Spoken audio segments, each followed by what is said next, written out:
प्रिय भक्त और सज्जनों, मैं मेरे मालिका अमृत चैनल पर आप सभी को स्वागत करता हूं।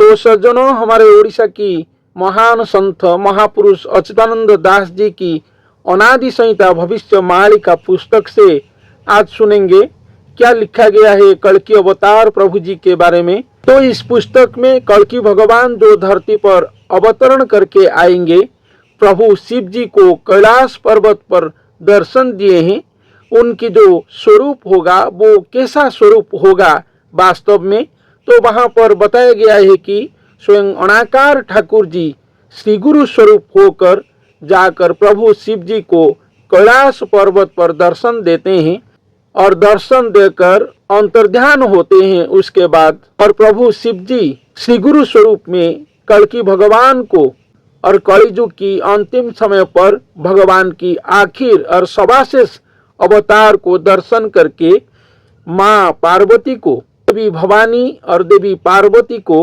भविष्य के बारे में जो बताए हैं वही सब भविष्यवाणी यहाँ पर लिखा गया है।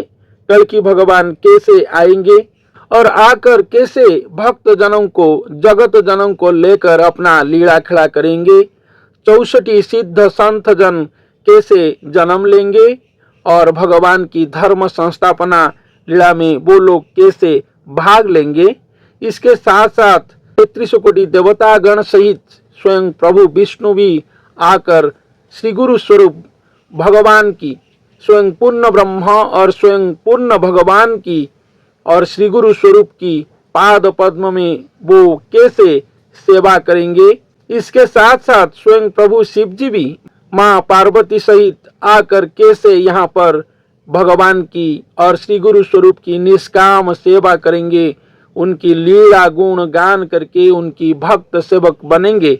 ऐसा भावपूर्ण बातें यहाँ पर प्रभु शिव जी ने माँ पार्वती के सम्मुख उपस्थापन करते हैं, जिसको संत अच्युतानंद दास जी ने अपना भविष्य मालिका पुस्तक अनादि संहिता पुस्तक पर अति चमत्कृत ढंग में वर्णन किए हैं।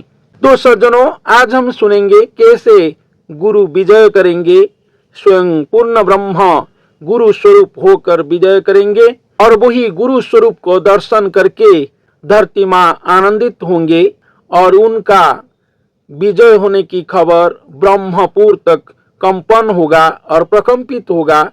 ऐसा भी यहाँ पर वर्णन किया गया है। कैसा धर्म संस्थापन होगा, प्रभु जी क्यों भिक्षा करेंगे, क्यों भिक्षा होगा, कल्कि अवतार में भिक्षा लीला क्यों होगा, स्वयं भगवान जो अनंत कोटि ब्रह्मांड की मालिक हैं वो एक गुरु के अंग में आकर क्यों भिक्षा करेंगे, इसके बारे में आज हम सुनेंगे। तो चलिए सज्जनों, सुनते हैं क्या लिखा गया है अनादि संहिता पुस्तक की पेज नंबर 7 पर। गुरु विजय हुई छंती आनंद हेउछि धरित्री, कंपुछि ब्रह्म पुर जाए अलेख नाम जय जय। तो यहाँ पर स्वयं पूर्ण ब्रह्म और स्वयं निराकार ब्रह्म गुरु अवतार हुए हैं, स्वयं गुरु के रूप में धरती धाम पर आकर विजय हुए हैं और अवतार धारण किए हैं। और इस गुरु अवतार को देखकर स्वयं धरती माँ आनंदित हो रहे हैं, ऐसा यहाँ पर वर्णन किया गया है। और भगवान की, श्री गुरु स्वरूप की और अलेख नाम की जय जयकार ध्वनि प्रकंपित हो रहा है धरती धाम से ब्रह्म धाम तक और शून्य धाम तक, ऐसा यहाँ पर बताया गया है। धर्मे रखिबे ब्रह्मांड को, निष्कामे स्थापिबे धर्म को।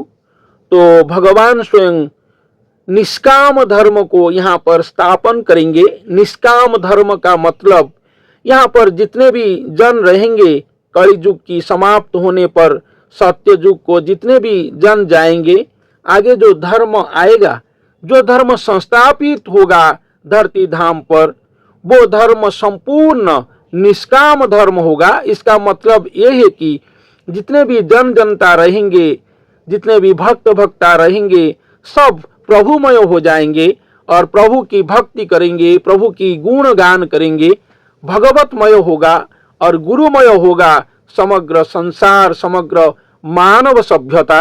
ऐसा धर्म कलियुग की अंतिम समय पर स्वयं भगवान गुरु के रूप में आकर यहाँ पर संस्थापित करेंगे।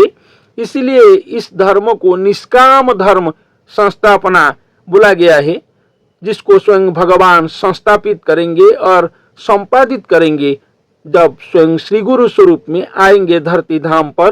तो यहाँ पर और भी बताया गया है कि धर्म दांडरे करी भिक्षा कोटि ब्रह्मांड हेउ रक्षा। तो स्वयं भगवान होकर जो गुरु स्वरूप में आएंगे वो क्यों भिक्षा करेंगे? क्या परंपरा तो हमारा सनातन धर्म में है।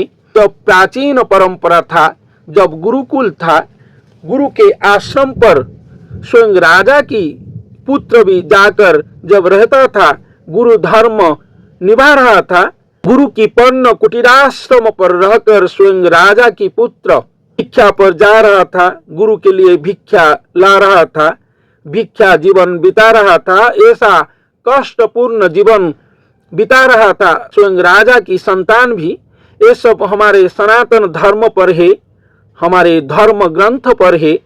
आप लोगों को समझाना जरूरत नहीं है इसके बारे में, शायद आप लोग इसके बारे में इन डिटेल्स जानते होंगे। इसलिए जब स्वयं भगवान कलियुग की अंतिम समय पर धरती धाम पर अवतरण करेंगे तो उनका जो अवतरण होगा इस बार तो गुरु के अंग में होगा। गुरु की रूप धारण करके वो आएंगे। एक प्राचीन गुरु सभ्यता, एक प्राचीन गुरु परंपरा, एक निराडंबर गुरु के अंग में स्वयं भगवान आकर यहाँ पर भिक्षाश्री के रूप में जीवन धारण करेंगे। ये सबसे आश्चर्यचकित बातें हैं हमारे दुनिया वालों के लिए और समग्र विश्ववासियों के लिए। एक ऐसा बात है जो अन्नदाता है छपना कोटि जीव जंतुओं की, जिसने सृष्टि किए हैं ये ब्रह्मांड, ये कोटि ब्रह्मांड, जो अनंत कोटि ब्रह्मांड की मालिक हैं, उनको बा क्या भिक्षा रूप धारण करना पड़ेगा? क्यों धारण करना पड़ेगा? वास्तविक में इसका महा अर्थ क्या है? तो यहाँ पर महापुरुष अच्युतानंद दास जी ने इस बात को क्लियर किए हैं और अति स्पष्ट रूप में बताए हैं कि कलियुग की अंतिम समय पर ब्रह्मांड की जो दुर्दशा आएगा, घोर कलिकाल के प्रभाव से ब्रह्मांड जैसे ध्वंस विध्वंस परिस्थिति पर चला जाएगा, इसको कोई देवादेवी 10 अवतार प्रभुगण और ब्रह्मा शिवादि महादेवतागण कोई भी रक्षा नहीं कर पाएंगे। ब्रह्मांड कोटि ब्रह्मांड की स्थिति ऐसा असुरक्षित परिस्थिति पर चला जाएगा। इसलिए स्वयं पूर्ण ब्रह्म और स्वयं सृष्टिकर्ता आएंगे अपना सृष्टि को रक्षा करने के लिए, और वो जिस तरीके से अपना सृष्टि को रक्षा करेंगे, वास्तविक में ये जो बात यहाँ पर लिखा गया है, धर्म दांडरे करी भिक्षा कोटि ब्रह्मांड हेउ रक्षा, स्वयं भगवान भिक्षा की प्रथा परंपरा को अवलंबन करेंगे, गुरु रूप धारण करेंगे, गुरु के रूप में साकार अवतार होंगे।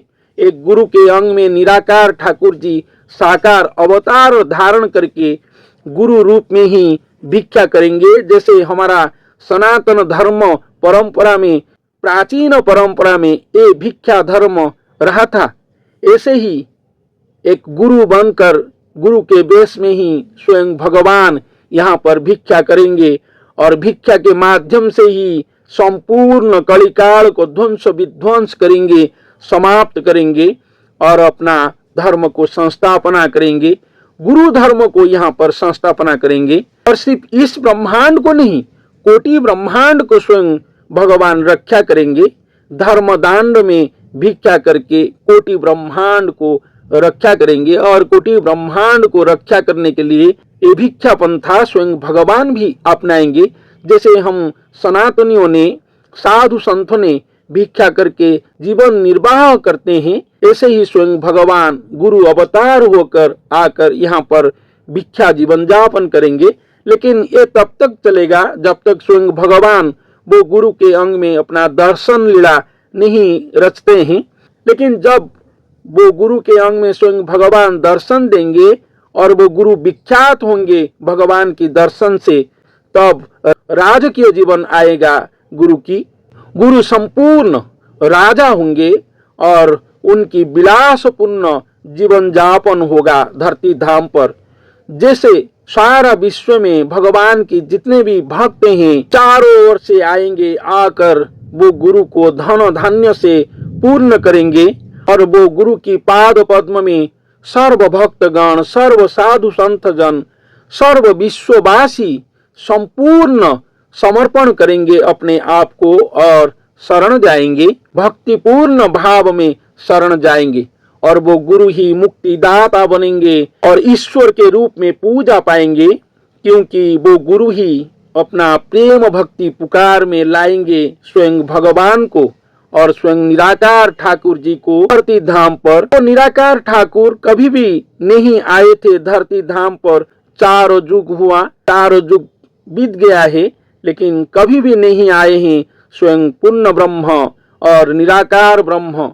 लेकिन कलियुग की अंतिम समय पर ऐसा महा आश्चर्यचकित रचना होगा, वो एक साधारण मानव के रूप में आकर यहाँ पर धरती धाम को तो उद्धार करेंगे ही करेंगे, इसके साथ साथ अपना कोटि ब्रह्मांड को भी यहाँ से पालन करेंगे और संरक्षण करेंगे। इसलिए कलियुग की अंतिम समय पर गुरु अवतार धारण करेंगे। एक गुरु ही शिक्षा देते हैं, संस्कार करते हैं मानव समाज को, इसलिए स्वयं भगवान भी लालायित होकर गुरु अवतार धारण करेंगे और गुरु के रूप में समग्र मानव समाज को एक शिक्षा देंगे और समग्र मानव समाज गुरु के रूप में स्वयं भगवान को दर्शन करके परिवर्तन करेंगे अपने आप को और समग्र विश्ववासी परिवर्तन होंगे। जो लोग परिवर्तन होंगे वो लोग कलियुग के बाद सत्य युग को जाएंगे, ऐसा भविष्य मालिका शास्त्रों में सज्जनों लिखा गया है। तो यहाँ पर बताया गया है कि निष्काम धर्म को स्थापन करेंगे तो भक्त भक्ता सर्वजन उनकी तो कामना जरूर पूर्ण होगा, लेकिन सर्वजन जनता भगवान के पास प्रेम भिक्षा ही करेंगे, भगवान को भक्ति प्रेम ही मांगेंगे और भगवान की पाद पद्म में कैसे लीन हो जाएंगे, कैसे भवसागर से उद्धार होंगे, मुक्ति मोक्ष लाभ करेंगे, यही ज्ञान ही वो गुरु और वो महापुरुष लाएंगे और इसका सहज सरल समाधान भगवान से लाकर मानव सभ्यता को समग्र विश्ववासियों को देंगे और समग्र विश्ववासी को सहज सरल साधन करके भवसागर से अति सहज में उद्धार हो जाएंगे। ऐसा भविष्य मालिका में लिखा गया है। यही निष्काम धर्म को वो गुरु और स्वयं ठाकुर जी दोनों मिलकर स्वयं श्री गुरु स्वरूप और श्री गुरु अवतार होकर यहाँ पर संस्थापित करेंगे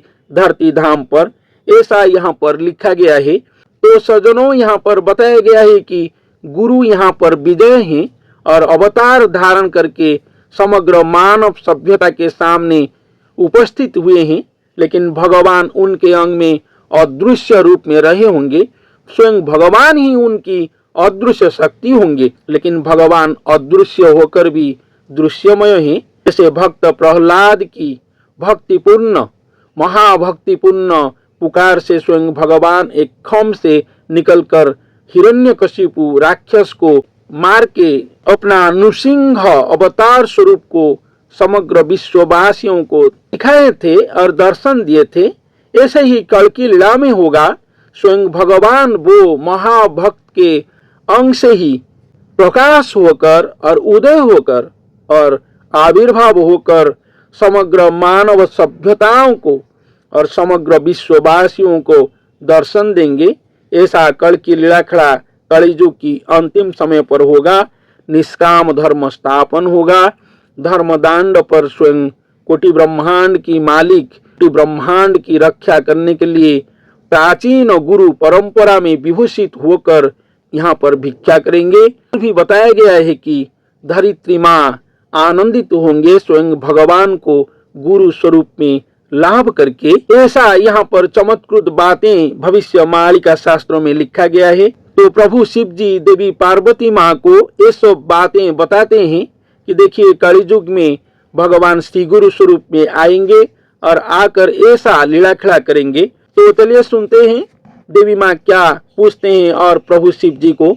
एमंते विश्वनाथ वाणी सुनी आनंद कात्यायिनी स्वामी बेनिपाद धरी बेनी नयनु बहे बारी पड़ी शंकर पाद तले बोलंती हृदय विकले भदेव विश्वनाथ हर दुर्लभ वचन तुम्भर सुनी होइली मु कृतार्थ गुपत ब्रह्म ज्ञान तत्व। तो यहाँ पर देवी पार्वती बोल रहे हैं कि हे प्रभु, हे विश्वनाथ, हे स्वामी, आपकी ये ब्रह्म ज्ञान, ये गुप्त ब्रह्म ज्ञान तत्व सुनकर मैं कृतार्थ हुआ। आपके दुर्लभ ब्रह्म ज्ञान वचन सुनकर मैं शांति हुआ और आनंदित हुआ। और इस बात को माँ पार्वती सुनकर देवी माँ की नयन से प्रेम अश्रु निर्गत हो रहा है, ऐसा भी यहाँ पर बताया गया है। और माँ पार्वती यहाँ पर बोल रहे हैं, आबर कहिब बताई से प्रभु अलेख गोसाई, भक्त को देले बाना टेकी, केउ भावरे भक्त देखी, केमंते चिन्हिले ताहांकु, वैकुंठ बाना देले तांकु, कह से भक्त नाम फेई, सुनिले निस्तरी मुहि, पूर्वे की तप करुथिले, केमंते प्रभुंकु कहिले, कहिबा एको एको फेई, आन्ने के अछि बाना पाई, पूर्वे कि नाम ताहांकर, इहरे कि नाम प्रचार, यहा पुछई पाद धरी, कह हे प्रभु त्रिपुरारी, एमंत कही महासती, महेश पाद तले स्तुति। तो यहाँ पर बताया गया है कि महासती माँ पार्वती प्रभु शिव जी की और प्रभु महेश की तेनी पाद पद्म में शरण जाकर स्तुति करते हैं कि हे प्रभु, वो कौन है, वो भक्त वास्तविक में कौन है जिनको वैकुंठाधिपति आकर यहाँ पर वैकुंठ बाना देंगे। वो भक्त की नाम क्या है, वो पूर्व जन्म में क्या तप किए होंगे कि इस जन्म में वो स्वयं भगवान की और भगवान की महिमा को अपना अंग में प्राप्ति करेंगे। यह धाम में और मर्त्य धाम में अभी उनका नाम क्या है। हे प्रभु शिव जी, आप मुझे बताइए वो भक्त के बारे में, वो भक्त की नाम के बारे में, और वो भक्त की नाम को श्रवण करके मैं भवसागर से निस्तार होऊंगा और उद्धार हो जाऊंगा। दयापूर्वक वो भक्त के बारे में मुझे और बताइए, क्या है वो भक्त की महिमा, वो भक्त की नाम क्या है।